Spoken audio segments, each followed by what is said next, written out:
Hello YouTube, J-Bob, the video game slob, coming back at ya with a quick video, just something to fill in today. Didn't have any pickups, and so I thought we'd go back to the Tub of Doom, as you've seen from the thumbnail there, and still plenty of books to pull out. As you can see, I just keep grabbing handfuls, and there's still a ton of stuff left there, but we'll go over what's sort of interesting, what's not so interesting, and I don't know, see just what kind of was going on back in the day.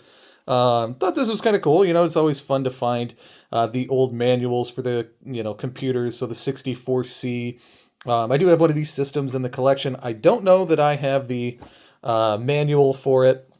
So now I have two, which means hopefully these maybe sell for something. I could put that online and get a couple bucks. But if not, that'll go in a trade pile or something. I can't sell that. There's no retail location anybody would want that. So unless it's valuable enough to go on eBay, we'll just set that aside and hope that someday somebody would want that. There was no letter in this, unfortunately, and it was from a game company. I wondered what was in this. Obviously, it was sent to somebody in Ohio here, and came out of California. I'll have to do some research on what games Nova Star meant or made. Get more out of your Commodore computer. I just loved the lightning graphics on that. I thought that was really cool.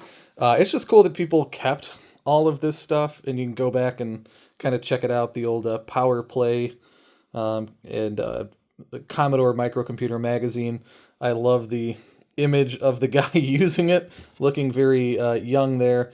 Meanwhile, it looks like, this looks very technical and musical, and this is just somebody playing a video game. So there you go. I thought that was kind of cool. This was a letter from the Commodore Computer Club out of Westchester, PA, and to another person there, somebody in the middle of Ohio, not too far from us. And yeah, so I just thought that would be kind of cool. You can see they got like actual letters.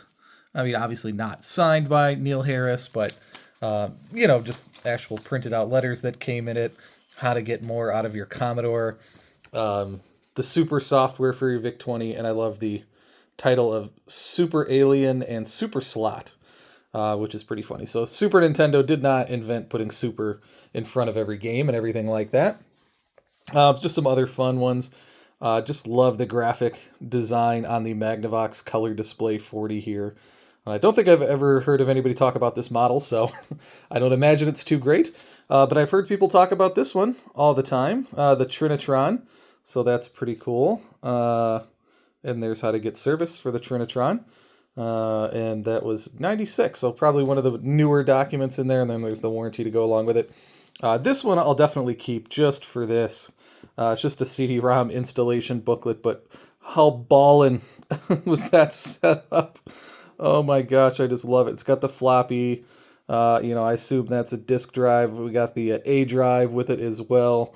And yeah, and then just the speakers and the cool CD rack. That was really cool. Just a bunch of stuff here. Just, I don't know, Commodore warranties. What is anybody going to do with that? Stuff I'll probably just throw out because there's really nothing anybody wants. Student writing software from the Learning Company manuals. So this is the thing. Sometimes you get these collections, and I find myself just thinning them out because, yeah, I'm assuming this is just like a motherboard CTX. Right? That's probably, well, I don't know.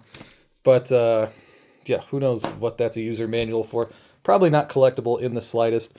But other times there's stuff like this where it looks like this person was a computer educator of some kind. It says educational computing.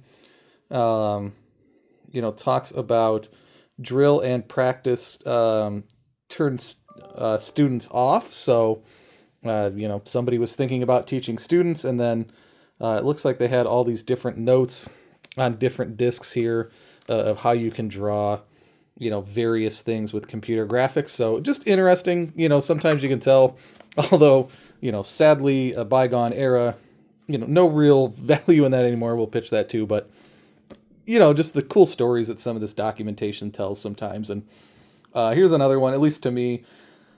These, encyclopedias were just the rage that you could finally have it on a computer and you wouldn't have to go to the library and get these giant books, which were thousands of dollars and massive and all this kind of stuff. And so, playing the mind maze on the Encarta encyclopedia was one of my favorite things as a kid. So There you go. And then this is just funny because somebody printed out a lot of their, not a lot of their, but several of their programs. And, you know, what's funny is it's on tractor feed paper.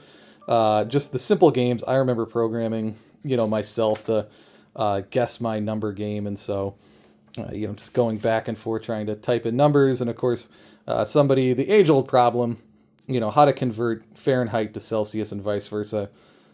Who knows? We'll never know. I'm an American, so there's just no way for me to tell when or if ever those will line up. So there you go. Some cool stuff today.